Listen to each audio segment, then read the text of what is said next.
All right, welcome back to the Name Redacted podcast, America's most beloved podcast, the most downloaded Red Sox podcast in the world. Pat's drunk. Wow. He told me off the air. He told me off the air he's first drunk. Off, that was a secret between us off air. Okay. And it took you All right, under let's do it over. 5 seconds. All right, let's do it over. Okay. Jay, keep this in.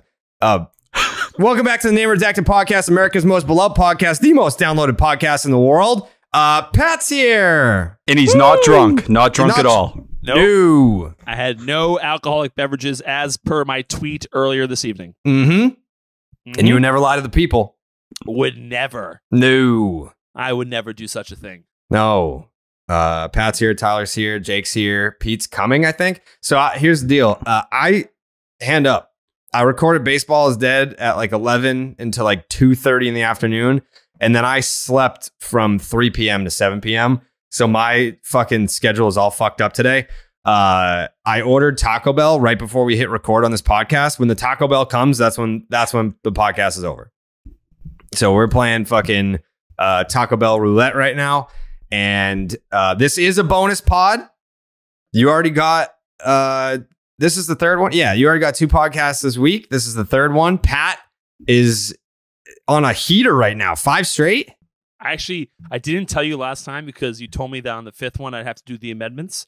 Yeah. Based off my calculations when I was sitting there, I think this is my 6th now. Is it really? Because based off my trip, my vacation, I know when I got there, and I did every podcast when I got there. Because I had nothing else to fucking... No, I mean, because I really wanted to do the podcast. and according to my calculations, according to the schedule, I left for Vegas July 22nd, which is the Toronto series. I got to Ocean City, Maryland on the 25th, which is the beginning of the Cleveland series, which means I did the podcast at the end of the Cleveland series, which is the 28th. Yep. Then end of Milwaukee, that's 2. End of Houston, 3. End of Kansas City, 4. We just did Atlanta, 5. This would be 6. Wow. Look at you, Pat. 6 straight. Thank you, Pat. 6 straight. Thanks, Pat. Thank you for your service. Can we please?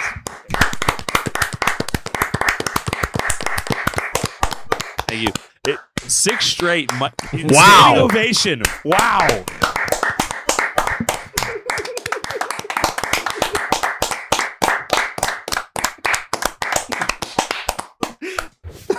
Thank you. I really appreciate that, guys. I'm emotional right now. So are we. So thank you. I'm but crying. Is 6 podcasts in a row more than I did in total previous to this run? Like, is this your longest run of consecutive podcasts, or did you do 6 total Section 10s? No, post Section 10, because Section 10 I think theoretically started in November. I never missed one. Right. So I don't know how many that was in a row, but let's say Name Redacted pod. Yeah. To this run I've had, did I do 6 in total? Had to. It could be close. I don't know. I feel like it's got to be close because when did Name Redacted officially start? Well, this is episode 37, so if you hadn't done 6. Okay, yeah, okay. That's a lot of episodes. So there were. He was gone for like a month and a half at one point. It might be close. It might be like 8 previous and 6 on this run. That'd be my guess. If if I was only 5 for 31, that's really bad. Like I would have felt bad about that. Yeah. So I can't imagine that's the case. So yeah, all right. We're in a good run here. We're a good run. Yeah. Of those 31, I'd say you were on 14, 13? Yeah, a third or so, a little bit more than a third. Yeah. The one thing I do want to bring up, guys, and I know we're short on time because we have Taco Bell coming very quick. The one thing I want to bring up here, and it has nothing to do with whether or not I drank tonight, but Pete Blackburn, who is a dear friend, Pete B. But I'm going to call him Pete Blackburn for this moment because this is not a positive talk. Pete Blackburn, who is a dear friend, but I'm very much closer with Pete B. He tweeted out, let's say a couple weeks ago, I forget what the comparison was, and you guys should have seen it, but there was some type of comparison on will the Red Sox maybe win more games, or will Pat show up to more podcasts? Or no, I think it was him attendance in games. Yeah. Will he attend as many games? Who will win more? Like, he'll attend more games, or will I show up to more podcasts? I'm fucking on every damn podcast. Talk your shit, Pat. Yeah. And Pete B is just, or Pete Blackburn. Pete B I love. Pete Blackburn is just haphazardly showing up to games. I am consistent. Yeah, you are. And the other thing too here, Pat. Yeah. I don't know what Pete's attendance percentage record is since the NHL season. He said, yeah, I'm not going to miss another one the rest of the way once the season's over. He's missed some shows. He's currently missing this one. He's missing this one. Jared, I don't think we're seeing him tonight. Is that not what the group chat reflected? Did he say he's out tonight, or I thought he was coming in late? Was Pat the one that said I'm coming in late, but he still made it on time? Yes. Yeah. Pete said I'm out tonight, so Pete's not coming. Pete's not coming. Pat's here. 6 straight. 6 straight. 6 straight for Pat. That's incredible. Just wanted to listen. As Pete Blackburn responded to people on Twitter saying, "People listen." Redacted fans were talking about how, well, that seems a little, out, a tough take there, Pete. From you're supposed to be friends with Pat, and he said, "Listen, I'm not bashing Pat. I'm just stating facts. I'm just stating facts on the podcast right now. Right. The facts that I'm stating is that I think it's horseshit to be friends with Pat and then talk any type of shit about Pat on a public forum, especially. Yeah, it'd be like tweeting about me in a negative connotation, but not tagging me. Something similar to that. Yeah. Who the fuck does that? Yeah. Who does that? Yeah. I would. You tell me who does that, Pat. I'll beat the fucking shit out of him for you. Listen. I don't want you going to prison for assault because you've got, a restaurant bar industry by the balls making $20 million a year is what you told us before we went on the air because you were drunk and told us. But that's, listen, I'll bite the bullet for you. I'll do a bid for you, Pat. Thank you. You're welcome. Let's talk about that. How much money, let's say, of all the redacted fans out there, let's say the top person, everyone's got an idea of what they think I make. What do you think the highest number is on that list of people, what they think I make? What do you think, realistically, everyone who listens to this podcast, what do you think that the highest number is of what you make a year? Probably like 5 million, somewhere between 5 and 7. Yeah, I think it's a fair number. I'm on the higher end. I think I'd go 7. I know it's 20 now because he told us, but prior to that, I probably would have been sitting around 5. Something I can actually, I don't know if I said it on the podcast, but now I've had a few beverages. Oh, God. We're going to get electric tonight. Oh! The one thing I can tell, because this is, so I promised my mother that I wouldn't talk much about Vegas anymore. She's very upset about that. Does she listen to the show? I specifically asked her not to listen to anything this related because oftentimes Jared likes to dive into my sexual endeavors. So I just said, just stay away from the show. It's just not something I want my mother to listen to. But I can state on this show, both my parents listen, and I still talk about that stuff. I know. I'm fully aware of that. Yeah. But so what some people don't know, and I haven't made it public, is that $93,000 tab, obviously, and I'm sure some people had just went through what my Vegas trip probably was. It probably wasn't just one club. Right. So that tab my Vegas trip was considerably more than the $93,000. Wow. I did not think you'd say this actually on the podcast. Yeah, because you guys got it off air when I was in Ocean City. But listen, we're having fun. We're having fun, friends here. Listen, we're having fun. We just won our first series in the AL East. Our first, we're having fun here. Listen, having a good time. And listen, Pat's $450,000 in the hole right now. Well, a little bit less than that. But listen, I'm here on record that I will front the money for Xander Bogaerts and Rafael Devers' fucking contracts. Wow. And I'll put it on my credit card. Yeah. Hopefully they allow that. And we'll have some fun. Where are we at on buying the Angels together? I put some feelers out. Not much back. Okay. They don't take credit card? Not the one that I have currently. No. Okay. I offered multiple cards. They don't take credit. So listen, we'll get there. We're getting there. I will tell you this on a real note. This is a real thing that's happened. I have had meetings to buy teams. These, unfortunately, were NBA teams, but I have the recipe for how to get there. I don't really want an NBA team. Just let me know how to get in. I'll bring you everywhere I go. But there is a recipe to do this, and you'll see me. And so, listen, Redacted fans, you can hear the recipe. The recipe is to build your wealth, whatever, right? Then do something. This has nothing to do with the Red Sox. So I apologize, Redacted fans that want to hear about the game. But then do They're something. dying to hear this breakdown of the Orioles Red Sox game tonight. Yeah. But then do something that you shouldn't do. Like, no one thinks that I should be able to do because I'm a newbie on the block. So just like make, let's say, a purchase of, let's say, like $75, $100 million purchase that they're like, who the fuck is this guy that did that? Wait a year, do it again, and now you will have your opportunity to buy a team. You'll be in the conversation with a lot of people because you'll be in the headlines of everything. So I'm trying currently. I just made a bunch of purchases in Hoboken that haven't been official yet, but that will come. My next one is supposed to be like a huge fucking play. So now the recipe is spend $200 million before you spend however many $100 million on a sports franchise. So here's how you really do these things. Write this down, Tyler. Trust me, I am. So the biggest thing you can do is go into debt. I'm in a tremendous amount of debt. Debt good. It is.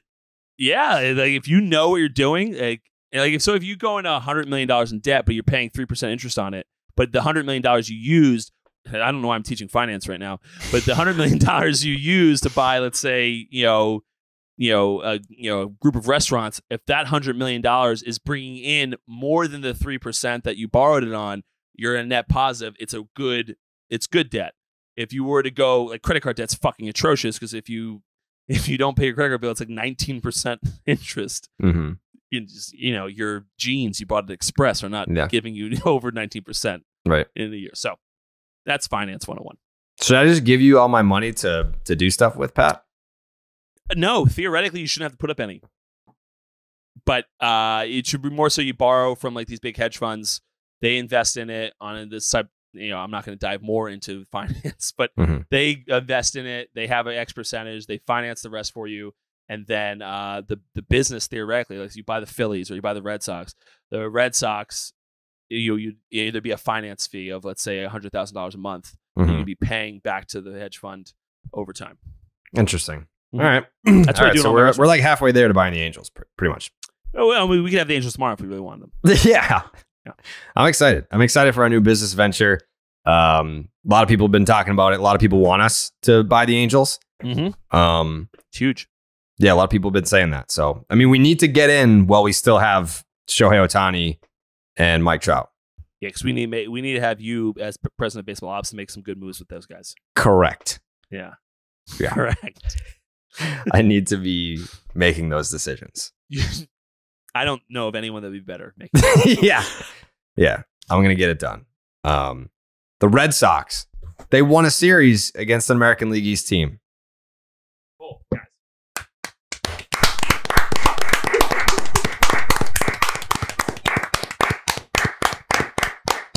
That was incredible. Wow. We called it. It made perfect sense that their first and probably only series win against an American League East opponent would come in a one-game series, a game that they almost blew. And Pat, I want to ask you about this because I had a tweet about it. Yeah. And I don't even know why I'm keeping him anonymous, but whatever. I had a former big leaguer who's around our age as well reach out when he saw my tweet, and he agreed. He agreed with what I said because I said, at the risk of sounding like an old guy, Josh Winckowski, he gave up it was 3-0. He gave up the 2-run triple, and then the Orioles tie the games 3-3. Now he's coming out of the game. There's a runner at first because of an infield single. He beat it out. So there's a runner at first. It's 3-3. Winckowski's pulled. Austin Davis is in, and he's sulking on the bench. And I said, get up on the rail until your runner is out of the game, like if you picked them off or whatever, like you're not responsible. If a guy comes in to relieve you and your runner has been inherited by that guy, you need to be up on the rail and not sulking on the bench. Definitely not in the clubhouse, but I think even just sulking on the bench is probably not the move. Like, I think when you first get taken out, you can sit on the bench and whatever, have a moment to collect yourself. And then when the game resumes, then you get back up on the rail. And then once the inning's over and the runner's removed, you can do whatever the fuck you want. Go in the clubhouse and never show your face again if you want. But that's kind of how it was taught to me. You are actually in a major league clubhouse. Also consider Josh Winckowski as a rookie. So I feel that even like a veteran probably wouldn't do that, but they would have a little bit longer of a leash. As a rookie, that's an even worse look. How do you dissect that? So I'll take it one step further for you, Jared. The only reason that you're saying what you're saying is because you have in-depth knowledge of how a big league clubhouse works. Not every fan has that. So yes, theoretically, the rule in almost every Major League Baseball clubhouse and minor league baseball clubhouse is that you have to wait until your runners are done, or really what you should do is wait until the inning's over before you head into the clubhouse. Now, there is no rule necessarily that you have to be up on the rail or you have to be cheering on the guy.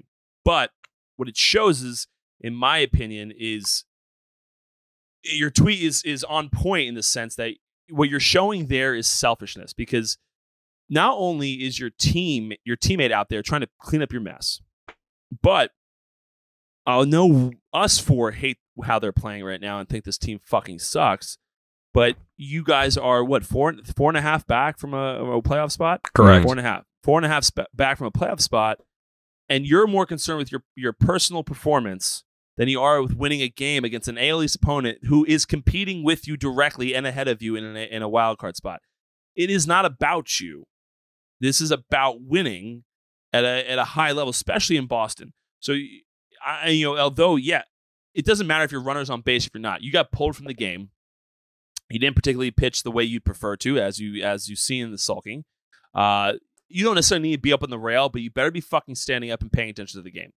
And hoping that this guy does what he needs to do, because what it looks like is that you don't necessarily care what's going on. You just care about how you performed.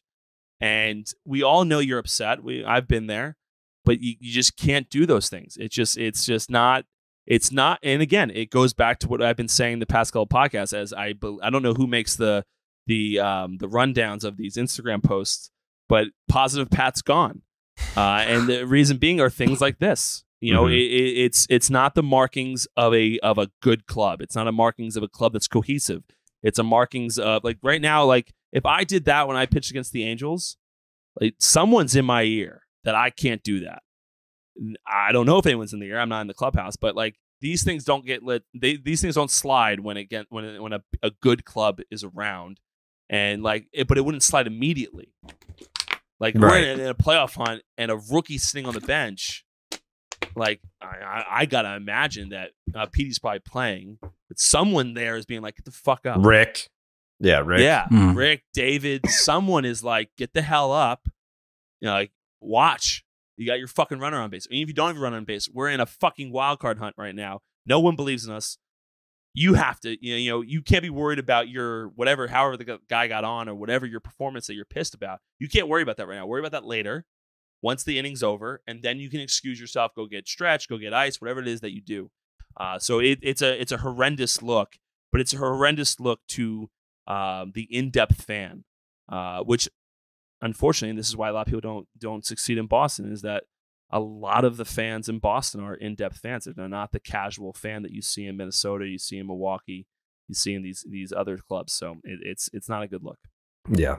I think it was even like tougher a little bit too, because let's be real, they should have been out of the inning already. He couldn't get the ball out of his glove on that Austin Hayes infield single. So it's like, if you make the proper play, it's a completely different game. You're going into, that next half inning with the lead to kind of sit there and sulk. And let's be real, I think we've seen a little bit of this from Josh Winckowski throughout this season, where he's young, we get it, but the emotions they get to him, whether it's been on the mound where he's got really frustrated at times and kind of let it out, or got to the dugout. And I think we've seen that with Jarren Duran now this year. It's a weird trend going on with some of these younger guys in the clubhouse where, and I think that's part of growing pains for young ball players. Pat, you can talk about that way more than I actually can, but it is an interesting trend to see a couple different guys on this roster now seemingly going through the same thing.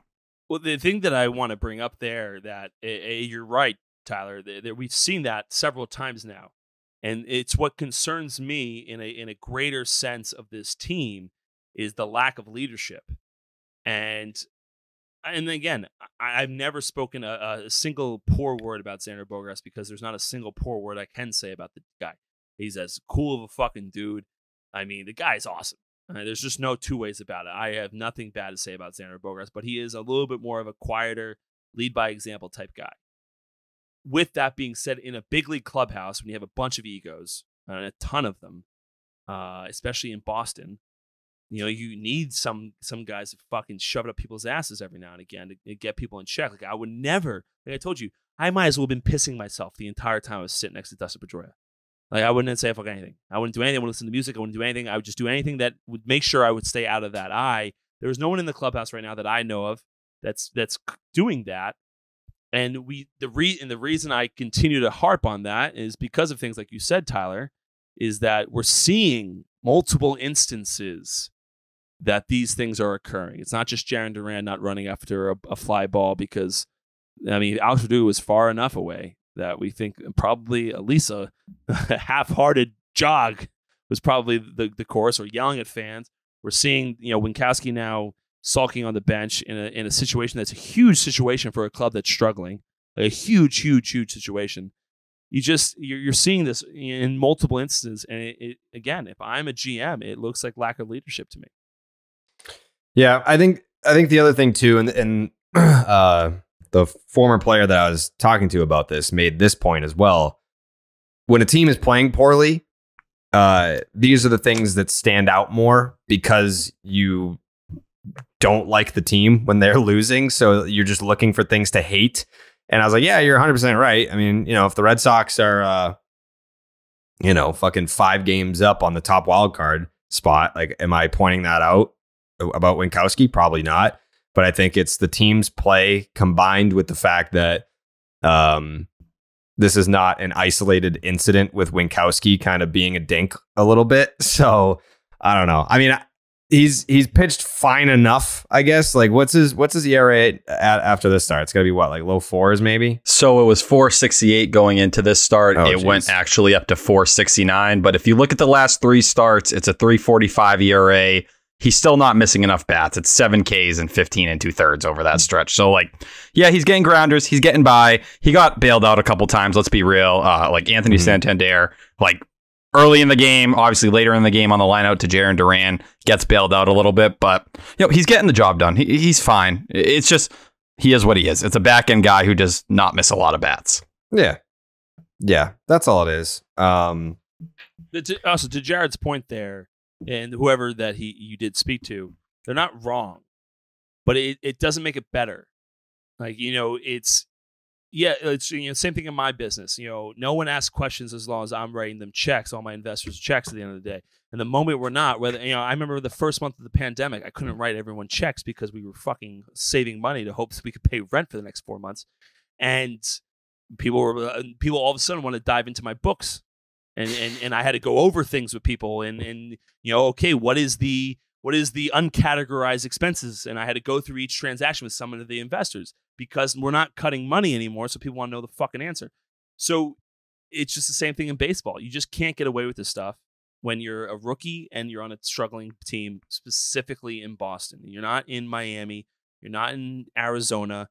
You're not in, even Milwaukee. Milwaukee's a good team right now, but you're not in Milwaukee. You're not in these clubs where you can get away with this stuff when you're struggling. This is Boston, and of course, this looks bad. It looks worse on a bad team, and maybe we let it go, but we're still letting this go on a good team. It's not because it looks good. It's just because, all right, we're fine. We're fucking 5 games up in the division. We're not gonna make a big deal out of Josh Winckowski. Wisconsin. Whatever doesn't matter. Name, it doesn't matter. But we're not going to make a big deal of it. But it's still a bad look, and it's something that you're taught not to do. So the fact that at least as we know of from people outside of the game, it has been addressed, it is a bad look. And so, I think it kind of sticks out on top of it. It's like when you have moments like this happen, especially on the pitching staff. No offense to Nate Eovaldi, I'd categorize him probably similar to Bogarts, someone who leads more by example than by voice. Not having Chris Sale around, I feel like if you're looking for a guy to say something to someone to kind of play that David Price-esque role and not give a fuck and just be willing to speak to a rookie and tell him, this is how you got to act, that's where you miss it a lot. Yes, certainly. Yeah. You do miss that because you can't really rely on the bullpen guys because they're all in fucking right field. So you need. I don't know what I mean, I think Matt Barnes might say something. To be quite frank, he's the type of guy that would see it and might be like, "Hey, get the hell up." He's not a big vocal guy, but he might tell the guy get up. But you just don't have it. You need a Nathan Eovaldi to step up in the situation. You need Chris Sale certainly would fucking probably say something. Yeah, my understanding. Even like someone like Rich Hill, who's sitting in the bullpen right now, helping out, who's been around the game forever. Like that's where you miss it when he's not on the bench. Yes, certainly. You need those guys. And to be fair, unless you have like a Dustin Pedroia as your so the redacted fans understand, unless you have a Pedroia who's a very vocal leader and a veteran of 40 years, it felt like. Not everyone feels comfortable saying something to a pitcher that you don't really hang out with all that much. Rafael Devers, and there's a language barrier, although he speaks decent English. Like, he's probably still not, and he's young. He's still a young kid. Like, he might be the youngest guy on the damn team. So, although he's been around for a long time, he might not feel comfortable. Like, you just need that pitcher, that starting pitcher vibe that Boston's so used to having to get under these guys. I would never have dreamt to be, I remember I told you I took a drink from Clay Buchholz when I was done with the Angels game. It happened to be beer.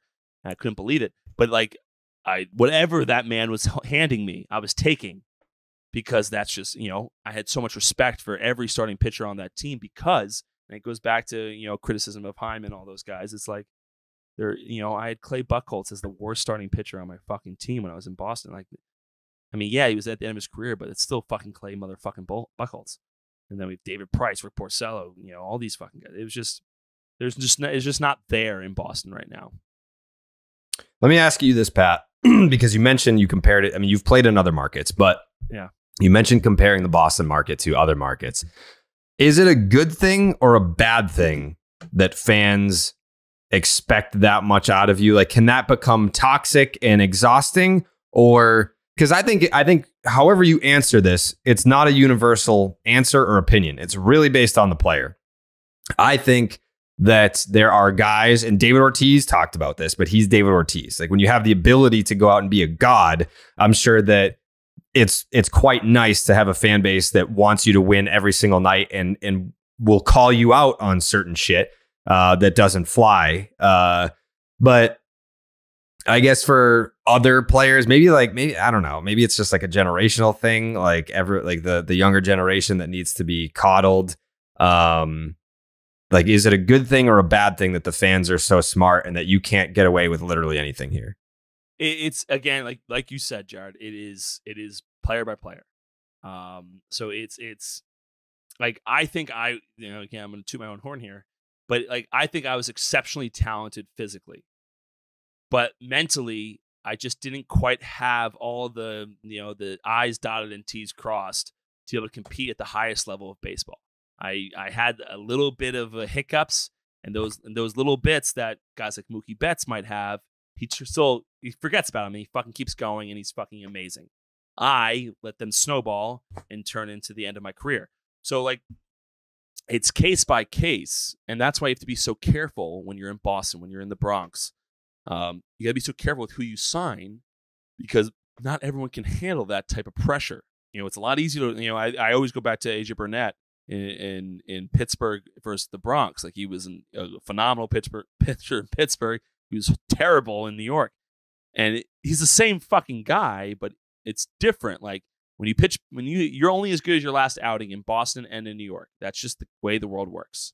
You can get away with it in Queens as a Met because they just expect to be bad a lot. So it's kind of different. But in New York and in Boston, you're expected to win a World Series. So it's dependent. It was toxic. It's toxic for certain players. It's For David Ortiz, Dustin Pedroia, it's not only not toxic, but it's thriving. Like, you thrive under that shit because like that moment, like the moment David Ortiz hits these homers in big situations, Boston is way more electric than it is in Milwaukee. So the highs are unbelievable. The lows are just as bad. It's people that can handle both are the guys that succeed. And David Ortiz, I mean, I don't know if we've ever seen someone, at least in my, I still can't, like, I don't think people realize just how good David Ortiz was. I think Boston fans really appreciate him and think he was a god. I don't think people realize just how fucking good that guy was in clutch situations. Like, it was. I've never seen someone like that in the history of the game.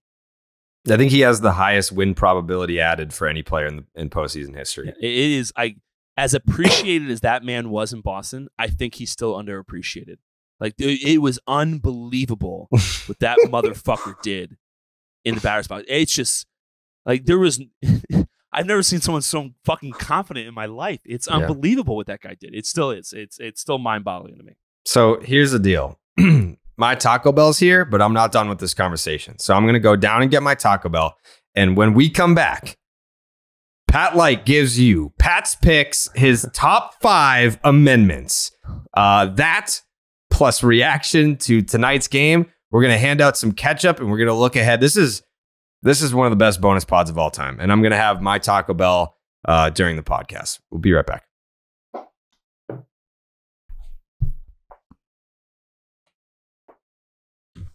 Good job, Pat. Thank you. This is still recording on Audacity, Yeah, so just you're going leave to it. get all this. Okay.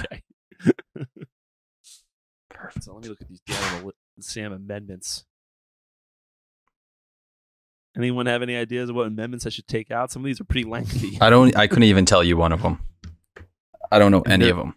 They're in weird language too. Like Old English? Not Old English, but just like almost like legalese, as they say. Oh, so these are in the Constitution. Oh yeah, I thought this was a Bible thing. No, not a Bible. Amendments are Constitution. Yeah, Tyler keeps thinking commandments. Yeah. Oh yeah, is that That's my what he bad? said first too. Commandments. Same thing. Oh yeah, I'm looking at these now. Amendment 3, guys, is I just want to read this to you. No soldier shall, in time of peace, be quartered in any house without consent of the owner, nor in time of war, but in a manner to be prescribed by law. The fuck are you talking? Like, soldiers can't be in houses that they Soldier don't can't own? just walk into your house and be like, "I live here now." You know what? I'm going to boot that kind one. of a good Respect. It's kind of a good rule, though. If that wasn't a rule, No. If that was allowed, that'd be pretty tough. Yeah. Imagine being nope. I'm here now. Yeah. That's allowed. Take Sorry. my I'm life. taking that room right there. Homeowners are like, we have to make an amendment. Yeah. So I can't give up my Who home. took this amendment out?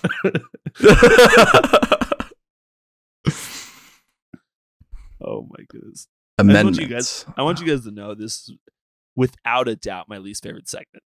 It's Like, I went on Reddit. I don't go on Reddit very often, but I was on Reddit. I created a login for Reddit just to go on and tell people how much I hated this segment and to please keep telling Joe to stop making me do it. And people didn't do it because they didn't think it was me, but it was. It was me. Jeez, was it your actual name, Pat, or was it a burner? Yes, I put Pat Light. I had to stop looking, dude. I was looking at it like so much when we first started the podcast, and I was just like, this is not good for my mental health. People like you. I looked, well, at least when I looked, they did. When I looked the first time, people hated me because I didn't show up enough. Yeah. And I was like, oh, that's funny. And I was like, well, guys, like, I can't keep doing it. I have things to do. And then, but people love you, Tyler. Okay. I don't know what negativity you're looking at. People are fucking. It wasn't even bad. It was just a lot of like the sports radio typical bullshit, and I'm like, yeah, well, that's like all I got in the tank so far. So like, I'm learning as I'm here. I think I've become more personable than just spit stats and shut up. Honestly, like, you're fantastic on the pod because I don't know dick. I just can talk baseball out of my ass. So like when I say like, oh, what did I just ask you about the Red Sox right now? I don't remember. It was every time I need a statistic, I can just go to you, which is nice. I don't need to know it. Just call me and I got you, Pat. Yeah. Wait, so there's more than 10 of these amendments? What are these other ones? There is seemingly, like, I'm at 12, 13, 14, 15. I don't know Roman numerals. Yeah, there's a lot. We got 10, 25. We have 27 amendments. Jesus. Yeah, some of these are serious. Good luck, Pat. I have to do my top 5. And we're back. I think I'm going to leave Pat's that in. picks. Those are good segments. Did you guys just talk the whole time? Yeah. That's awesome. Yeah, just leave it. It's a bonus pod. Who cares? So I don't know what some of these words mean. I mean, come on. Am I going right now? Pat's picks. Jared's trying to eat. Let's go, Pat. Pat's picks. Come on. All right. Number, guys. So just so you redacted fans at home, can someone, I just want you guys, besides Jared, because he's eating Taco Bell, just to go Google the amendments and look at number 12. It is an aggressively long paragraph. Like, it is. We're talking like at least 13 to 14 sentences. I can't keep up. You see that what I'm saying? It's a lot. No, this is significant. Significant. Amendment 14 has 5 sections. All right, Pat's picks. Pat's picks. Guys, ladies and gentlemen, I prepared so much for this. I am very pleased to hear this. We're going to make this nice and quick as Jared eats his Nacho Libre. Is that a thing for Taco Bell? That's a movie. Oh. Pat's picks. We're going from number 5 down to number 1 of amendments that I want, right? Favorite amendments. My favorite amendments. Yes, of course. Number 5. From number 5, Pat's picks. Yeah, not amendment number 5. Number 5 of the amendments that I like is amendment number 8. Okay, what's that? Which I think everyone's going to be on board with. Excessive bail shall not be required, nor excessive fines imposed, nor cruel and unusual punishments inflicted. So essentially, this just lays the groundwork for the American judicial system, where we're not, listen, you did such and such. We're not going to give you the death penalty. We're going to give you a few years in prison. Nothing crazy. So I like that. I like it's really sense. It's a good pick. This is a great pick. This is ridiculous. I don't know what that means. Now number 4 is obviously, everyone knows that I was going to go with this route. Is amendment number 10. Okay. And amendment number 10 says the powers not delegated to the United States by the Constitution, nor prohibited by it to the states, are reserved to the states respectively or to the people. Now, for those of you not familiar with all of this legalese that we're talking, essentially it just allows, if in the Constitution it doesn't give it doesn't give the law directly to the federal government, it's for the states or the people, which is a good baseline amendment that we need, of course. Yeah. Make sure you get abolishing slavery in there. You definitely don't want that. It's a good point. Yeah, definitely. Well, I mean, that's not 4 or 5 though. That's right. I'm just making sure that you get that in there. Also, women's right to vote, women's suffrage. I believe it's the 19th Amendment. Actually, I'm 50-50. Funny story. So when I was in high school, I remembered that the 19th Amendment is women's suffrage because Gabe Kapler was number 19 at the time. And all the girls liked Gabe Kapler. So that's how I remember that. And then I remember the 18th Amendment was, that was prohibition, right? And I remember that because Johnny Damon looked like a drunk guy. 3 sections to Amendment 18. 1 year. I thought there were only 10. This is really throwing me off. Those are the commandments. Jake corrected me on that. I got those two confused. I didn't realize there was a difference. I thought they were more synonyms than anything. Right. Yeah. Nope. Okay.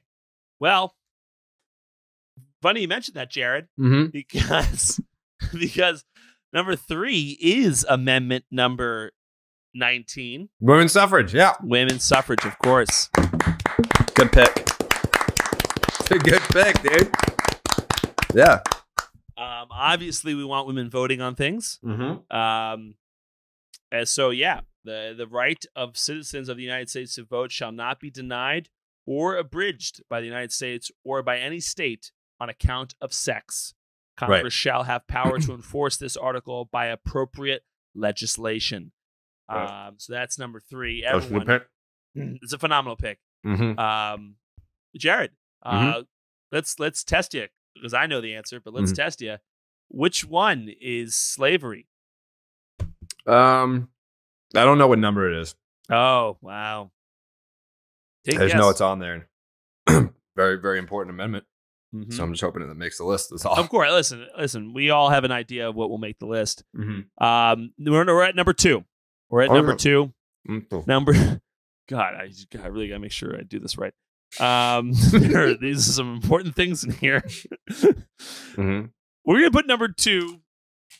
This is gonna. I mean, freedom of the press is probably not gonna make the cut, which is no. Freedom of the press is not gonna make the cut. Not essential. And freedom, there's no such thing as freedom of the press. We all just feed people information we want them to believe. Yeah. Pat, not a big free speech guy.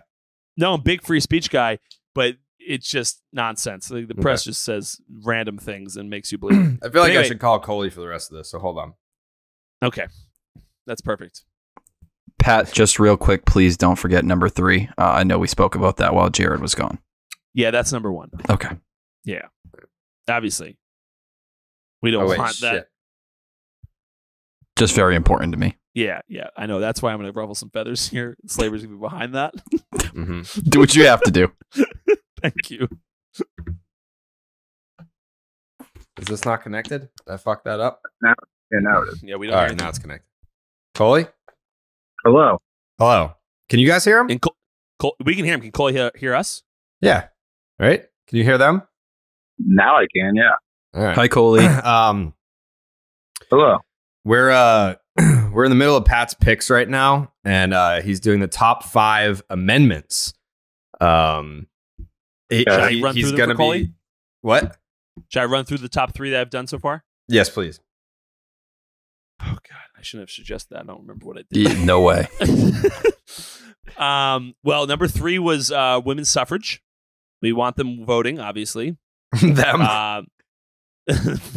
Those people. Those people. You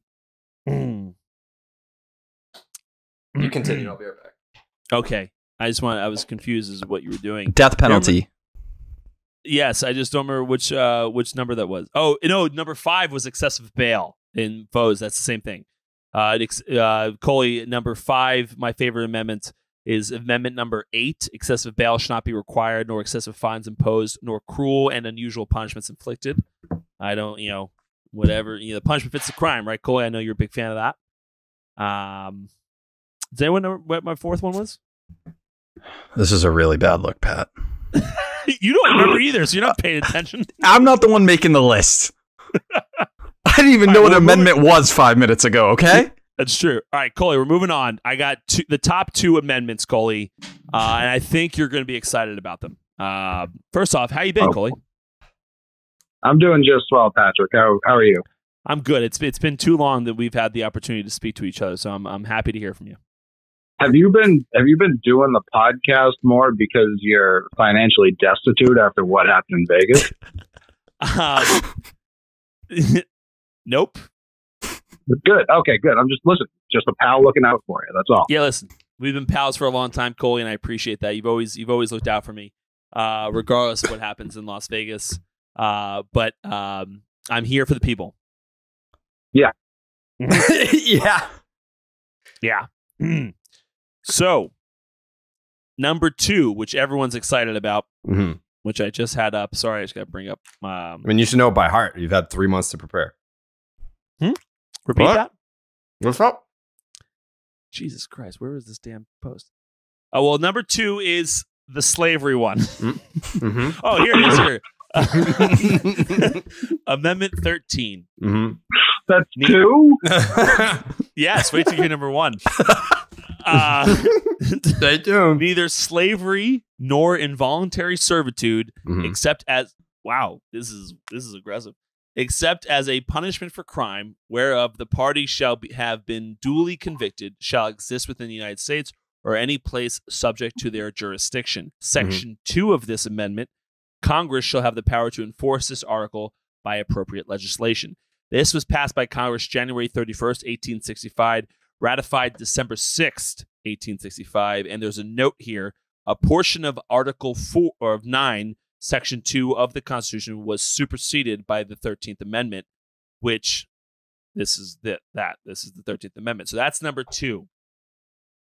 My favorite amendment, Number one, which everyone has been excited about. And I think, listen, if you go through the amendments, this is probably the one that everyone is expected to be number 1, which was tough. So I'll give you this number 2 didn't make the list, although I really liked amendment number 2, which is a well-regulated militia.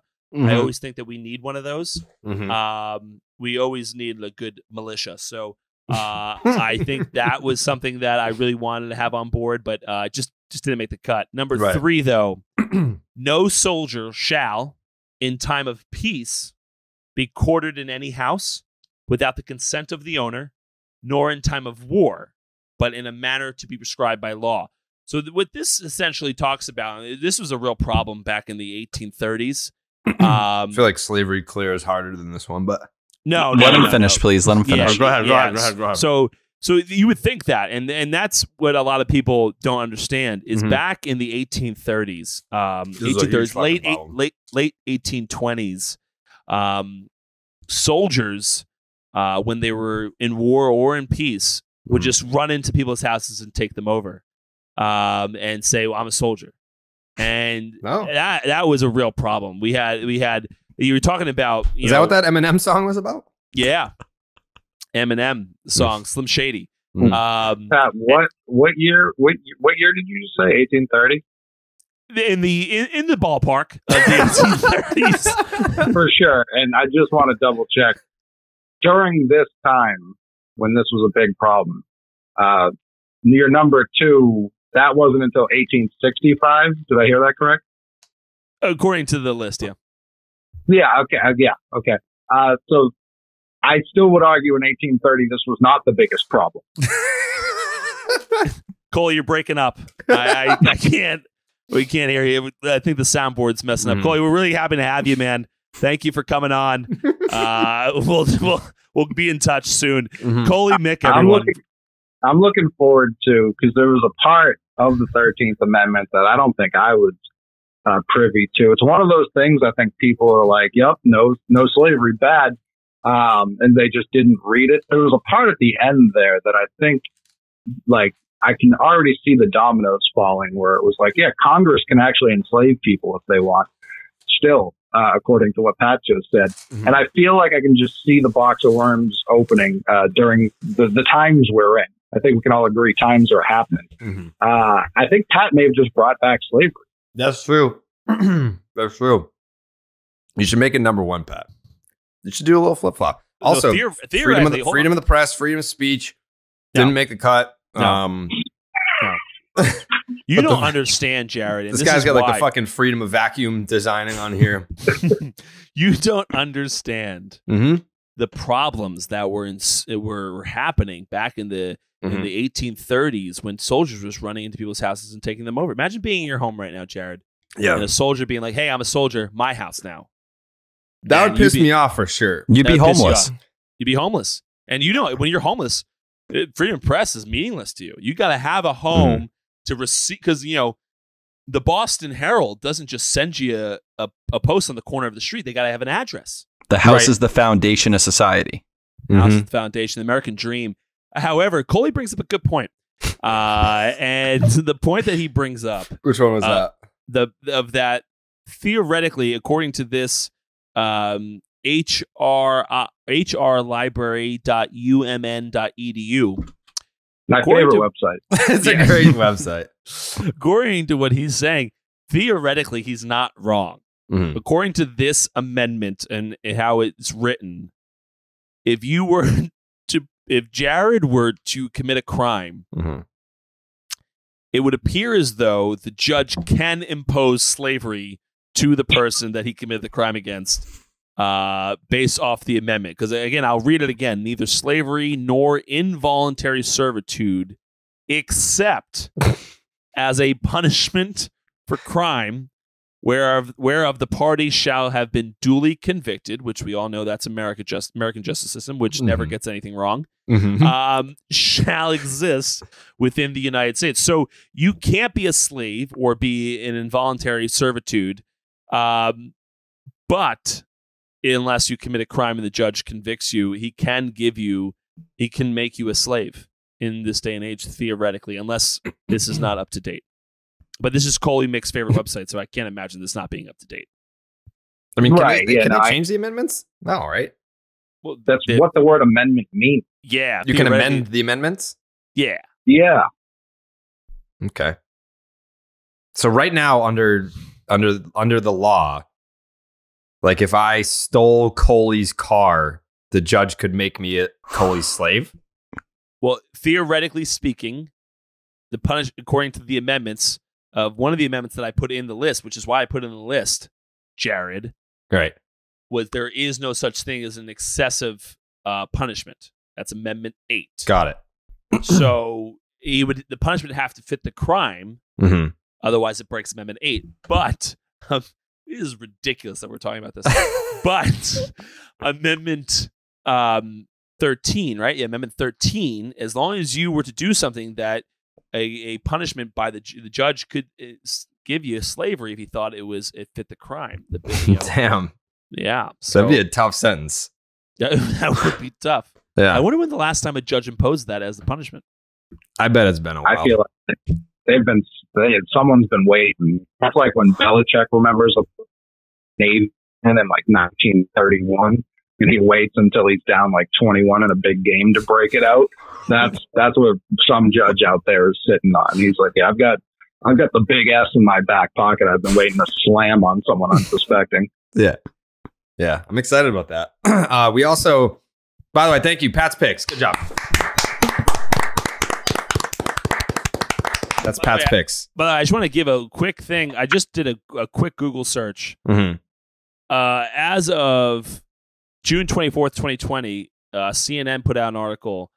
The first line of the article is, and this is again 2020 is very recent. Over 150 years ago, the federal government put to an end to practically all forms of slavery, but the 13th Amendment allowed an exception: slavery as punishment for crimes.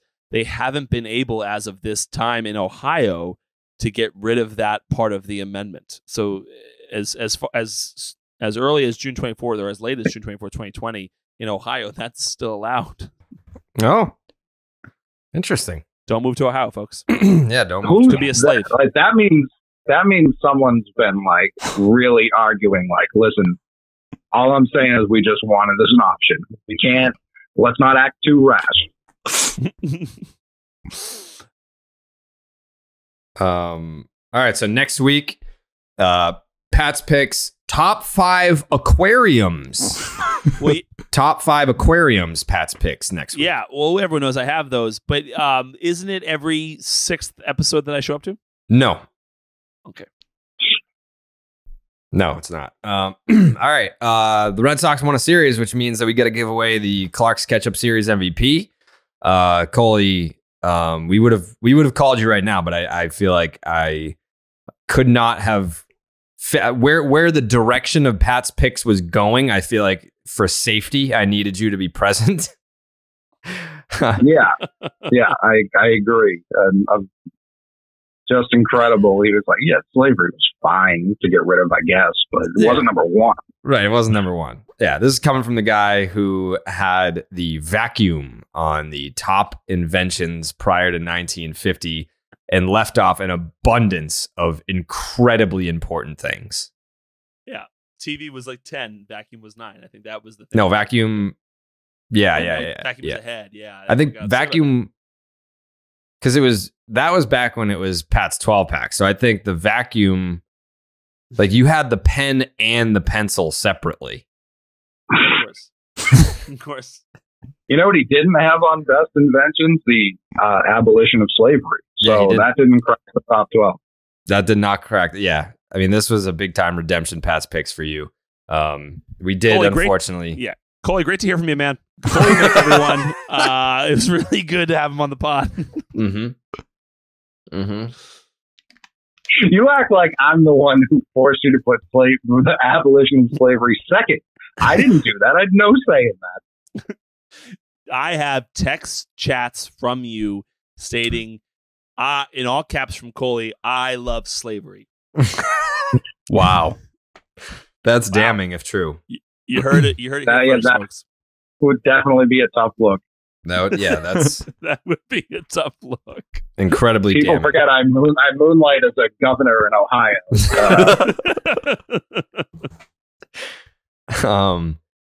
So the Red Sox won their first series against an American League East team tonight with a 4-3 victory over the Baltimore Orioles. Coley, who would you pick as your Klark's Ketchup series MVP with just this one game? Was this a makeup from earlier in the season? Right? Was it? I don't even. Yeah, it must have been. I don't know. Maybe it was like from like the fucking. I think it was like from the opening weekend. Mm. Yeah, it would have. That's the only thing I don't remember. I don't remember really any rainouts this year. Well, they played them in a 5-game series. They're like, well, we can't play 6. That would be outrageous. So let's play 5 and then 1.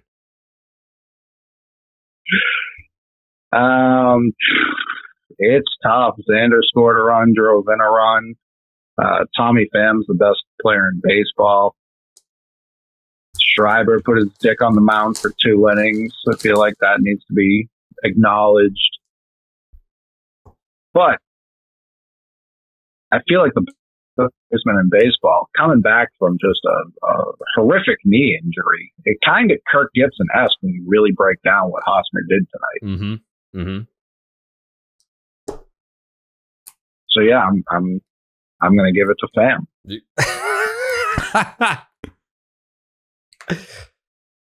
All right. Tommy Pham gets vote number 1. Oh man. I'll be honest, I'm probably going to go Schreiber here for a 6-out save because it's a 1-run ball game. I don't know that anyone else would have gotten the job done. I think that was a very clear, someone's going to fuck this up if you go Schreiber in the 8th and then anyone else in the 9th. Like that game was probably getting blown and potentially turned into a loss. So for putting his nuts on the table in a 6-out save, I think I'm going to vote for John Schreiber here. Tyler?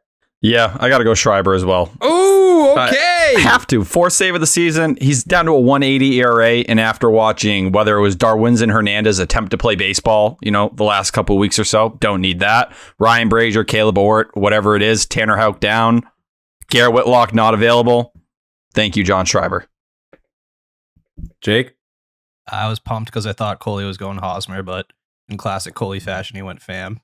So I'm going to go Hosmer because I think he needs some recognition for that double in the 6th. Sneaky hitting .356 at Fenway Park now in his career in 26 games. Really? Likes Boston. Loves Boston. Why wouldn't he? All right, John Schreiber, Klark's Ketchup Series MVP. Wow. Oh, Pat, I forgot. See, this is what happens. This is what happens when you put women's suffrage up 3rd. I forget that you have the right to vote too. Pat, what's your vote? The answer to your question, Jared, is John Schreiber. That is, he is the answer. However, I would like to give an honorable mention to Hosmer. I mean, yeah, certainly an honorable mention, but it just, I mean, the pitching gives us up all the time. So although it's a great hit, and he did 2 hits. I think he had tonight. He did well. He did, but I mean, Schreiber was much more necessary than what Hosmer did. So yeah, can we give an honorable mention to Matt Barnes as well, please? Yeah. I think this version of Matt Barnes we saw tonight, 2 strikeouts, him fired up walking off the mound, gets Adley Rutschman of all guys. He deserves some love for what he's been through the last year. 96 to punch out Adley Rutschman. That's the Matt Barnes we need moving forward. Matt Barnes. Yep.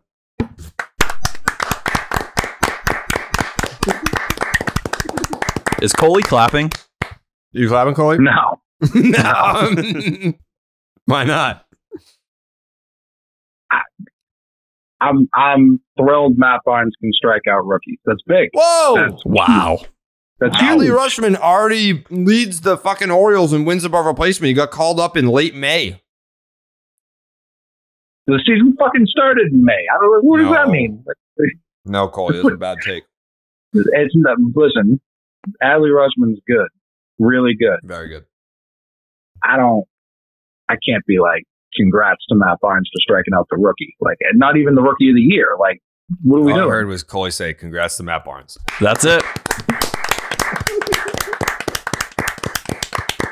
Okay, he lowered his ERA to 7.08. All right. Hey, that's an improvement. Mm-hmm. Congratulations, Matt Barnes, lowering his ERA to 7.08. Yeah. Yeah. So the bar with this team has never been lower. Never in my life has it been lower. I love where we're at right now. I love where the Red Sox are at. People don't get that. The Red Sox formula of just finishing in last place being like, that's the warning sign that we're about to win a championship. I fucking love where we're at. It's just nonstop. If it's not last place, it's championship. So all that means is the fucking ring's coming right around the corner. Pat, you just looked at your watch. You got somewhere to fucking be at midnight on a goddamn Thursday? You drunk? Wow.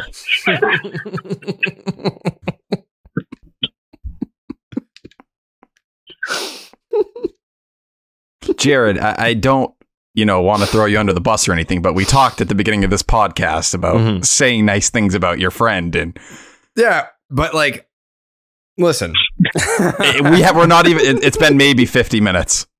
You've been eating for at least 15 minutes. Yeah, no, I listen. No, I had Taco Bell. I'm excited. No. It's Pat's turn now.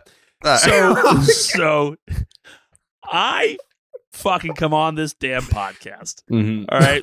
I love the redacted podcast. I love that Coley's here for this because this needs to be heard. I come on this podcast. I leave my dinner to make sure that I come home early. We appreciate it. While drunk. While hammered to come home to do this. Mm-hmm. You understand? And this is the thanks that I get. You asked me to be on here for 3 episodes this week. Yep. I have delivered. You've delivered and then some. You've been the MVP of the week. I've delivered my 3 episodes. Mm-hmm. Thank you, Coley. Wow.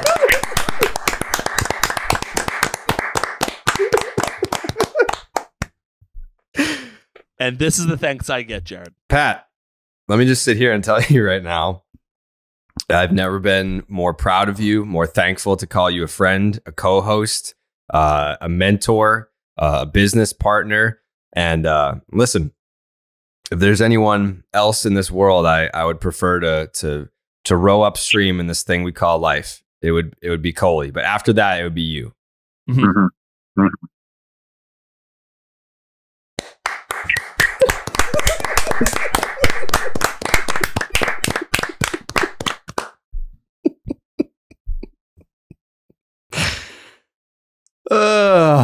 What a show.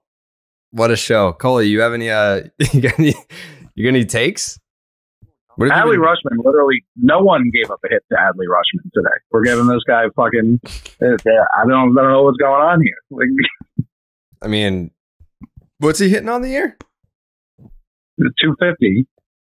Oh, let's not start citing batting average out here as the way we're going to grade Adley Rutschman. What's he hitting on the? He has a 128 OPS plus, Coley. It's a 128 OPS plus, 28% above league average. He is a very good hitter. He's 28 points above league average. Yeah, listen. You asked what's he hitting on the year. That clearly means average. We're talking overall as a hitter, overall hitter performance. No one's asking to give Matt Barnes the world, but for a guy who's ate shit for a year straight, I'm going to give him some love after striking out the first 2 guys since coming off the IL for him. I'm going to give him some love. That's it. Yeah, congratulations, Matt Barnes. Yeah, good job, Matt Barnes. This is like Duran catching like a pop fly in warm-ups. Like, we're going to roll out the red carpet. Like, this is, it's more of an, I'm not even saying it's like it is negative for Matt Barnes. It's really bad luck. But it's more just like where the team is that it's like, yeah, Matt Barnes doesn't look like he's dying out there anymore. Like that's a tough look for the season. It's all about 2023 now, baby. Mm-hmm. And if he's part of the plans, I'm not looking forward to 2030. We got to make this extension look just a little better. That's it. He's bad at sports. Like, no one's trading for him. If we have to waive Jackie, we're going to have to waive Maddie, too. Feels personal. Yeah, it's not. You know that. I've never trusted him. The year he was a closer, the whole time I was like, "Was we sure this is going to work?" And then it didn't. We're not asking for Matt Barnes to be a closer anymore. We have other options. We just be serviceable. Be a big league pitcher. I have my doubts. They're fair, Coley. They're fair. I've got my doubts. Schreiber, I have my doubts about him next year, and he's done nothing to deserve that in a Red Sox uniform. But his career hasn't existed just in a Red Sox uniform. So I'm cautious. I'm cautiously optimistic. With Matt Barnes, it's like, I feel like we got a lot of tape on this guy. I feel like there's a lot of tape. Great outing for Matt Barnes tonight. It was a great outing for Matt Barnes tonight. He was nails. He was fucking nails. Against a playoff team, Coley. It is a playoff team. Mm-hmm. I have no arguments for that. Honestly, Matt Barnes knocked the Orioles out of the playoffs tonight. Single-handedly. Think about it. If that were true, one person would have voted him MVP. He didn't get a single vote. He was part of We it. had to yell at Pat about being a drunk for 20 minutes before we got to Matt Barnes. Mm-hmm. He got a packet.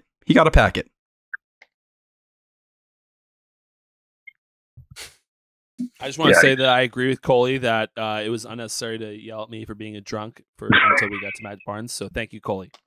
Of course, Pat. No one's ever had your back more than me. That's just a fact. Well, I mean, we're getting carried away now, but I appreciate it. What can you disagree with about that? When have I ever not had your back? Oh, almost the entire time I've known you. What? Can we go back to 2016 and see tweets from Coley maybe before he knew me about me? Was he on Section 10 at that time? No. not till 18. The Red Sox. I mean, we can go back and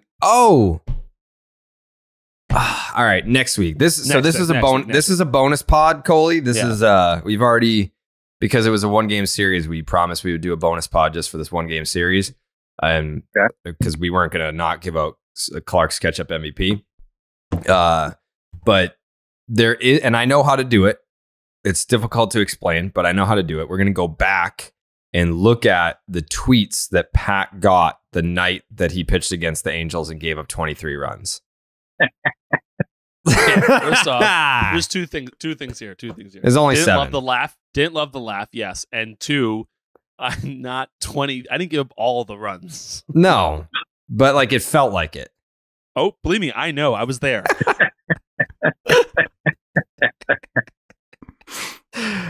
So like the Blue Jays game that happened, what was that, like a month ago at this point? A few weeks ago. Do you watch that and like, do you have like empathy, or are you like, I'm glad it's happening to someone else? Like, walk me through your mindset when that happens. Well, I mean, for the lack of entertainment for the fans, my reaction is similar to the reaction I had on Twitter yesterday with Darwin's and Hernandez. I have a tremendous amount of empathy, because although I take it well, it still felt like shit for me. So I could imagine it's a really shitty feeling. So I do feel bad for the guys that it happens to, because you're in the big leagues trying to do well, especially these young guys, but in the big leagues trying to do well, and then they end up fucking sucking. Not a great feeling.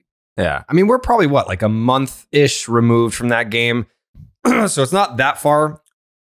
But thinking about that game, there's not one guy that stands out where I'm like, that guy got shellacked. Like, everyone sucked in that game. Yeah, everyone. It was a team effort. Yeah. Like, there was no one in that Blue Jays game where I was like, that guy, he got absolutely pasted in this game. But the Angels game. To be fair, I came into like a 15-2 game. Yeah, but you could have kept it within 13. Listen, I am not suggesting in any manner that I also didn't get hit well. What I'm saying is what you were implying there, that everyone's like, wow, Angels game, Pat Light was horrible. Well, in fairness, everyone was bad. In fairness, Pat, the reason why everyone remembers you from that game is kind of because of you. Yes. Well, it's the only thing I can go off of. If I don't do that, I have to talk about my intentional walk in Minnesota, which I don't want to be. Right. Like Heath Hembree's not out here making TikToks about getting fucking laced by Albert Pujols in 2016. You know. I also think the 23.63 ERA, when you look back and you also see that number, it can be a little tough to not think Pat gave up every single run in that game. I can certainly. Sorry, Pat. It's okay. I missed that laugh from Coley. All those belly laughs. I'm just picturing you just like, who was managing that? Farrell just had, everyone else like had bird flu or something, and they were like, listen, Pat, we need you for 8. Like, I don't know what to tell you. You just got to go out there. I listen, part of that story, like I've told it 1,000 times, was what I came out of that game after the first inning, giving up like 5 runs. And walking out, like, well, that was the end of that. At least I'm not going back out there. And I take a step into the dugout, and Farrell slaps me on the ass, like, "Go get him next inning." Go get him next inning. Did you just see that? That was terrible. Like, why am I going back out? That was horrible. Why? And I remember walking down to the end of the bullpen and sitting next to Mookie Betts and Travis Shaw, and being like, "I'd be like, yes, you'll never believe this." Like, what? I was like, I'm going back in the game. And both of them were like, you gotta be fucking kidding me. That was the day Mookie started thinking about, like, do I want to stay here long term?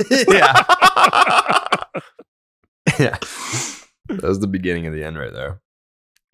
Totally get it. Mm-hmm. Judgment. I mean, if I'm Mookie Betts there, I'm thinking the there's not good judgment at the top here. Oh yeah, I'm not even blaming you. I'm blaming Farrell. Like it was obvious you didn't have it that night, and Farrell was like, "Get back out there, go get him, kid." And then he yells at me at the end of the game, like, "You put me out there, asshole." I wanted Jared, go pull up the tweets from that night, but then also pull up Farrell's post game because I want to hear him say Pat had good stuff. Yeah. Yeah, he had a lot of Christmas on his fastball, and he just had really good stuff. He was not very positive in my end of game meeting. No. Did you get sent down after that? Oh, yeah. The next day or that night? Theoretically, I mean, the move happens the next day, but I was called into the office. I don't even know if I took my cleats off yet. Wow. In uniform. They told him on a mound visit. They were like, "Listen, pal, enjoy the drive back to Pawtucket. You're still staying in, but we're letting you know you're going back down." Yeah, wasn't good. The reason I remember it happened so quickly was because Carl Willis was our pitching coach, and he was upset because he's supposed to be in the meeting, and they did not wait for him. Right. So they couldn't wait to fucking tell you that you're leaving. No. It wasn't even John Farrell that came and got me. Mike Hazen got me, the GM. Oh my god! I'm sitting there next to Pedroia. Like Mike comes and like, Mike, like, Pat, come on in. John wants to see you. I was like, well, wonder what this is about. Yeah. Contract extension so soon. So soon. Oh man, that's tough. I'm sorry you went through this, Pat. Yeah. Okay, I thought it was a little strange that Mike, the GM, the president of baseball ops, and the manager were in the meeting to send down the AAA reliever. But you have to do something special for that to happen. That's for sure. They brought in the whole organization to be like, get the fuck out of John here. Henry coming down. Looking back, I think what probably was happening in that meeting, like, I'm sure Dave Dombrowski doesn't want to be in that meeting. They flew in Pedro. They were like, can you believe this fucking guy? Boo. Oh man. So episode 37, thanks for tuning in, guys. This is the Carrabis pod, redacted, whatever it is. They flew in Carl Yastrzemski to fucking tell Pat to kick rocks. Like, and now the legendary Carl Yastrzemski, number 8. You know him. Hall of Famer, class of 89. I mean, hey, I was still a fan, you know? I think the reason why you're so endearing to people, Pat, is because you stared adversity in the face, and what did you do with it? You turned it into a multi-million-dollar industry. As someone who makes Coley, he told us before the show that he makes $20 million a year. So if that's not an inspiration story, I don't know what that is. You know, the guy was in baseball for a long time, and he got told to kick rocks by so many individuals.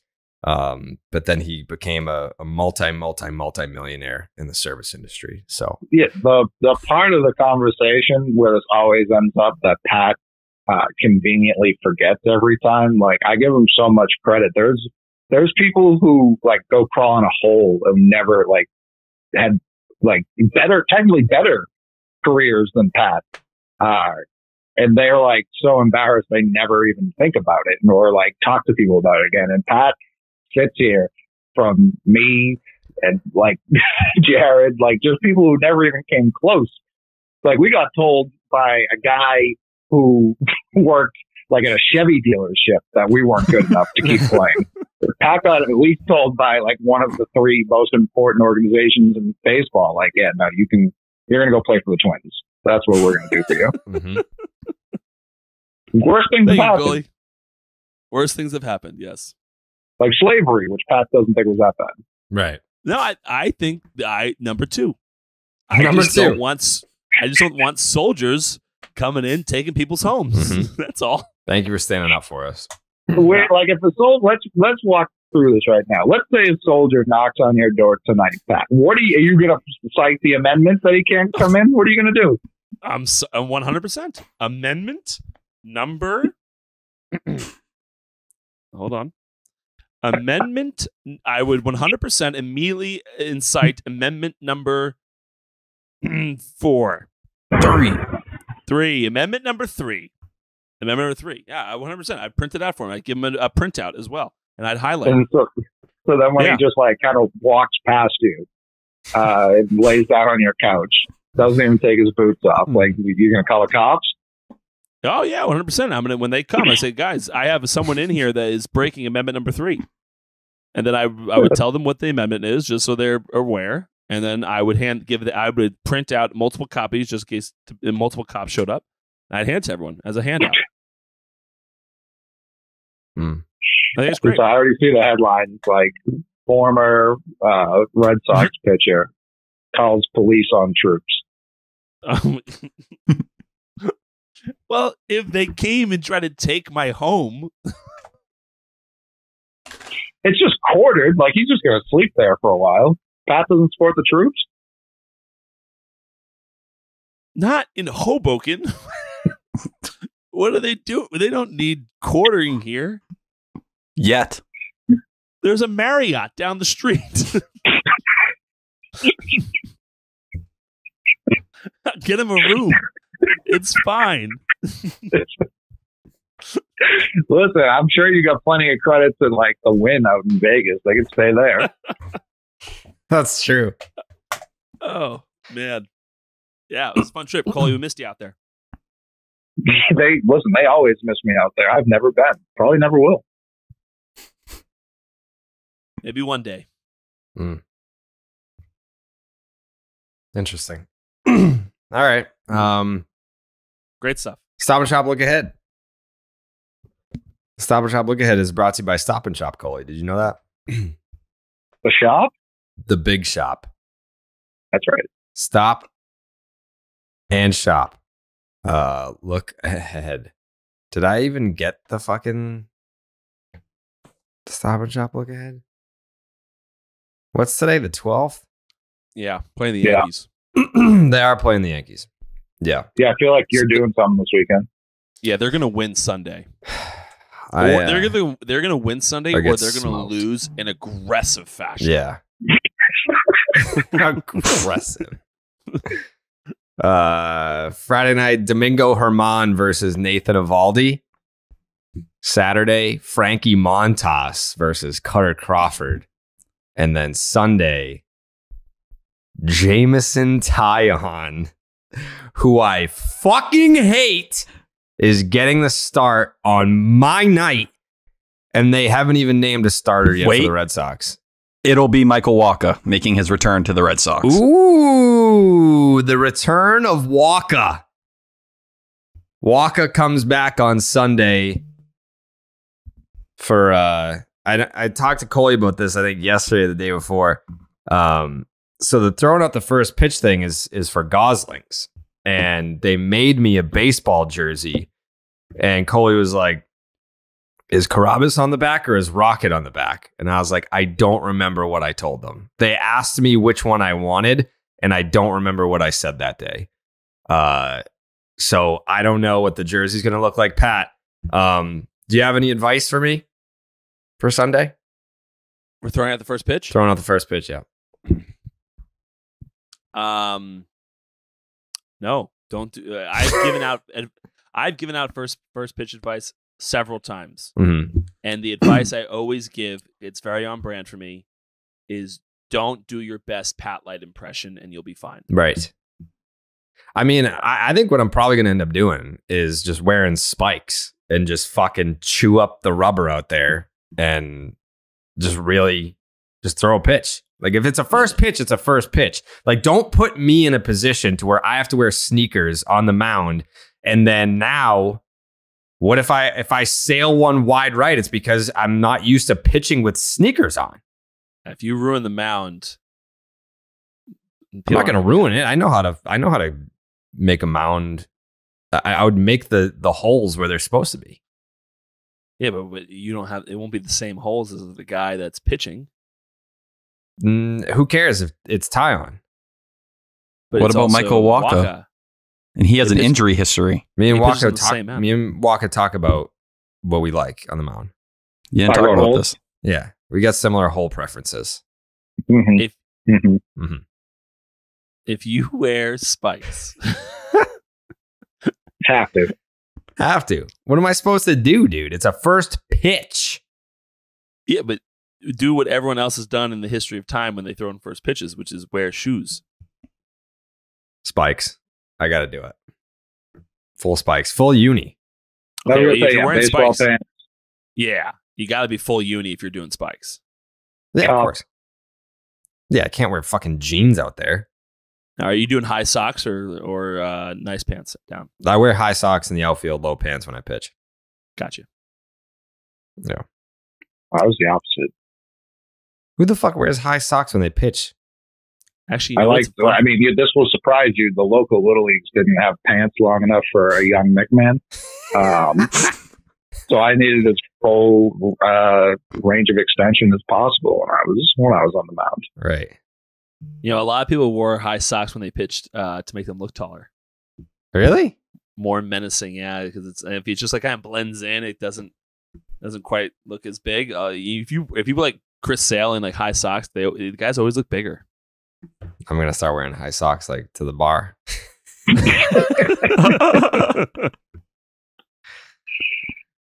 I could see that. All right then. So Domingo Germán versus Nate Eovaldi. That's a win for the Red Sox on Friday. Frankie Montas versus Cutter Crawford. He sucks. Frankie Montas legitimately sucks when he doesn't pitch in Oakland. His ERA is like 5 when he's not in Oakland. Cutter Crawford's a baller. And then Jameson Taillon also sucks. And Michael Wacha is going to be great. So I got a sweep for the Red Sox. Coley? Pat, were you in the organization with Montas at the same time? Yes, I played on several teams with him. I didn't really hear that. Yes, I played on a few teams with him. Is he like a good guy or is he a piece of shit? Really, really nice guy. Who's this? Montas. Frankie Montas. You played with Montas? Yeah, he played he was in the organization. Yeah, at the very least, Greenville. I remember playing with him in Greenville because I remember him hitting 100 for the first time. Was that the Bailey trade? Was that what he was saying? I think it was the PV 3-way, right? Because he got shipped to. Wasn't that part of that 3-way trade? I thought him and Reddick were in the same deal for some reason. I could be wrong. He was traded to the White Sox Okay, so yeah, it would be Peavy then. Tigers sent Avisail Garcia to the White Sox. The Detroit Tigers sent Brian Villarreal to the Red Sox. The White Sox sent Jake Peavy to the Red Sox, and the Red Sox sent Jose Iglesias to the Tigers. I feel like we lost that trade. Yeah, I mean, Peavy wasn't super instrumental in that championship.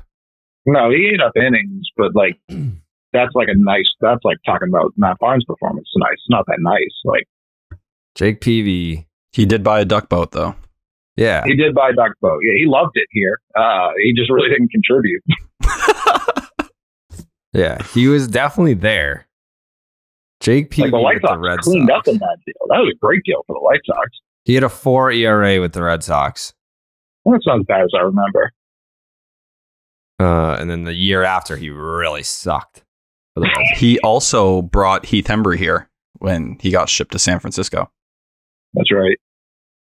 And then the connection to Pat is that Heath Hembry was actually the worst pitcher in that game against the Angels, not Pat Light. Boom. There you go. Boom. Boom. Coley, prediction? I'm in a weird spot where like I'm kind of all in on tanking at this point. Mhm. So it's clouded my judgment when it comes to predicting a series. Last time they were here, we split, and it didn't feel like the Yankees are like objectively not that good right now, and haven't been for like a month and a half, which you just hate to see. It's like just two dog shit teams playing. I can't remember the last time both teams were this bad. Yeah, So my fear is like the Red Sox obviously suck and the Yankees are playing bad baseball. And normally if the Red Sox are at least in the playoff picture, it's like, all right, you know, this is where they wake up and they get going. But the Red Sox are actually bad and the Yankees are actually good. They're just playing bad. So like we could be the like shitty team that wakes up the Yankees, basically. right. Right. Yeah, I could see like Friday we win big, and then they're like, you know what, fuck this, and they just win the next two by 25 combined runs. I could absolutely see that. Yeah. Yeah, I'll go. I don't think we'll be giving up Ketchup Sunday night.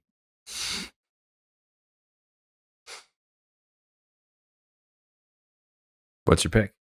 1 and 2. Okay. Pat? Can you just run back who's the Sunday matchup? Is Taillon versus who? Michael Wacha. I'm going to go the Sox take 2 of 3. Wow. I like the matchups. I like Wacha coming back. I think he pitched well prior, but I mean, it's 50-50. And I obviously I like Evaldi. And then Montas is Saturday, right? Yes.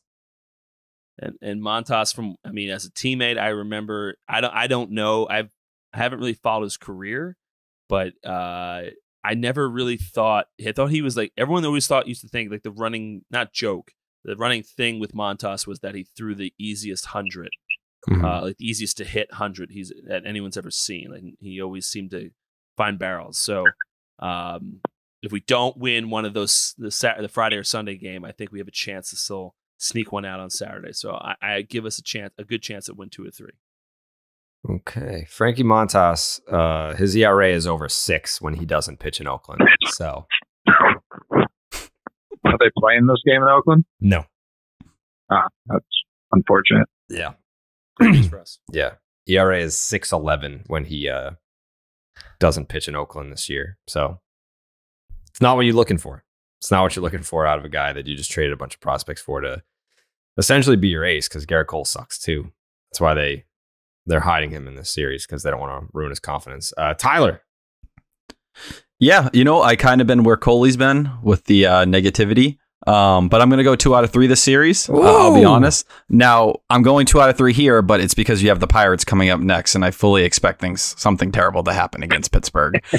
So we'll have a nice high. I think the Red Sox have had the Yankees number at times this year, even when things were as bad as they were in July. But you do get Michael Wacha back. Rich Hill will be in the bullpen, giving you a little help. And Garrett Whitlock didn't have to pitch today. So I think you have a little energy there, and maybe someone you can lean on tomorrow to pair with Nate. And if you're asking me, can you pull out Cutter Crawford versus Frankie Montas or Tyon versus Wacha? I don't think that's impossible, especially since you'll have Schreiber eventually for one of those games. So I think we have a fun series against the Yankees, but probably brought back down to earth against the Pirates. Interesting take. Got Jake? A problem? No problem. No problem. Just I mean, it would make sense. Just making sure. Yeah. Is it in Pittsburgh or Boston? Pittsburgh. Fuck, I wanted to see what O'Neal Cruz could, like, he would take out that red seat. Easy. No problem. Easy. Yeah. Jake? To me, it feels like a pretty easy Red Sox sweep. Yeah, I agree. That's exactly where I'm at after looking at those matchups. Jake's always been the voice of reason on this program. I agree with that. Since day one. Day one. All right. So that, I mean, technically, we just swept a series, so it makes, like, why not do it again? I mean, when you're hot, you're hot. And the Red Sox just swept a playoff team. So I'm glad that our quick bonus pod is at the 1.5 hour mark. I said that we were going to do about 30 minutes. Pat looked at his watch about a half an hour ago. Pat, you got big plans tonight? Sandra over again? Yeah, but I have a big day tomorrow. Again. What are you doing tomorrow? I have a appearance on the show that me and you appear on every now and again. Oh, MLB Network. Yep, and then I'm down to Atlantic City for the evening for a little soiree. Then I'm back. Okay. Good luck with that. Thank you. Tyler, are you going to any games this weekend? I'm not, but I'm about to watch the Patriots preseason game after this because I need to have a clue what I'm doing at work tomorrow, and I was way into the Red Sox game tonight. So Beautiful. I have Jake, a lot of regrets. You going to any games, Jake? Yeah, I'm going Sunday. Fuck yeah, you are. Yeah, you are, Jake. Coley, you making the venture down from Canada, Montreal, Quebec? For Sunday or any of it? Just any game. You don't have to. I mean, it'd be nice if you fucking came on Sunday, but you don't have to be there. I get it. It's been talked about. It's not looking promising, but it's been discussed in the household. I mean, Can you get them to move it to Sunday afternoon baseball? I mean, it's Sunday night baseball. Bring your fucking baby. What about Sunday night baseball at Haddock Field in Portland? I mean, you could just lie and say that you're going to that game, but then come here. Yeah, I'm just at the stadium 10 minutes away. Why do you ask? Yeah. It's just like, if you need me, I'm going to need about an hour heads up, though. Just, nothing urgent, please. Yeah, please. It takes forever to get out of these aisles. The parking lot is a fucking nightmare here at the Lock. That's why they call it the gridlock after games. Yeah. All right. Well, if any listening are going to the game on Sunday, just make sure you're getting your seats early for the real show. I think it's very funny that Jameson Tyon is pitching that game. If he's like big into like blocking people on Twitter, and you know that he has seen the people chirping him about unfollowing me. So when he's warming up in the bullpen to enter the game, they're gonna be like Jared Carrabis, and I hope that he gives up fucking 14 runs in the first. That would be amazing. Would you prefer to be cold though? Yeah, I would. But I feel like Cole is probably more locked in Pre-game. No, he's not. If Easily they move distracted. the start back by a second, he's like, well, how am I supposed to pitch in these conditions? Yeah. Billy Crystal could be involved. I mean, like, also, I mean, I feel like Garrett Cole might know my face. I don't know if he knows my name. I know Tyon knows me. I know that. Like, we've met a couple times. I have a feeling Cole knows who you are. Maybe. Call it a hunch. Yeah. Maybe. It would Who's be the guy that does that completely accurate impression of my voice? I need to know this man. I mean, you know his family knows. Every player's family is very online on behalf of the player. So if anyone's saying anything mean about a player, it's like you're in more hot water with the family than you are with the actual player most times. Like Kiner Falefa's like uncle or dad or something was chirping the whole John Boy crew today. Really? Yeah. What did they do? Probably just said that he sucks because he sucks? I mean, I haven't seen a Yankees fan. I can't say that. There's a small fraction of Yankees fans who thinks Kiner Falefa is good at sports. Yeah, and then the rest of them are like, get this fucking guy off my goddamn team. So I'm shocked. Like John Boy doesn't seem like the type to be like, fuck this guy. Like I'm sure they just read his stats and they were like, yeah, this isn't this group that good. And like, I don't know what the relation was, but whoever this man was like, I'm going to put you guys in the fucking dirt. I'm pretty sure someone messaged his dad and they made a graphic that said IKF shot dead in the Bronx and they DM'd it to his father.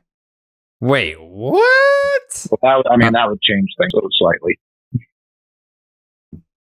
I believe that is what happened. You think John Boy did that? Oh, no. That's not. Someone sent that to him, and that was like the big thing that got his dad involved in Twitter. It was like one of those weird Yankees burner teenagers. Right.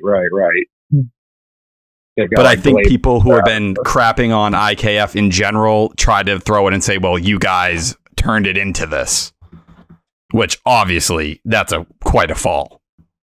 They were blaming John Boy for someone DMing his father that? I think exactly starting the hate train, which, it's one thing to hate on a player and then to do something like that, obviously. Yeah, that's a pretty big fucking leap. Yep. Yeah, don't do that. Like, people are bad at sports. I mean, some people end up doing podcasts with them, but yeah, that's about as far as it needs to go. Threaten the refs, threaten the umps. Those people, they've got no souls. You can threaten them all day. All day. Damn. Well,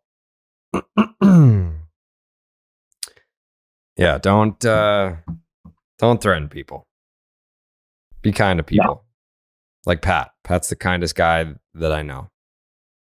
Right, Pat? You're damn right. That's right. All right. Enjoy the weekend of baseball. Hey, if this is the last episode, it's been a hell of a ride. If I don't throw a strike, I'm actually gonna fucking jump off my balcony after the game. So if this ends up being the last episode, thank you guys for listening. It's been a hell of a run. Thank you to Jake, Tyler, Pat, Coley, for all the hard work. If this is the last episode that we ever do, but if it's not, then we'll be back on Sunday night to break it all down for a Monday morning drop. So either thanks for everything or we'll see you Monday. Buenas noches, amigos.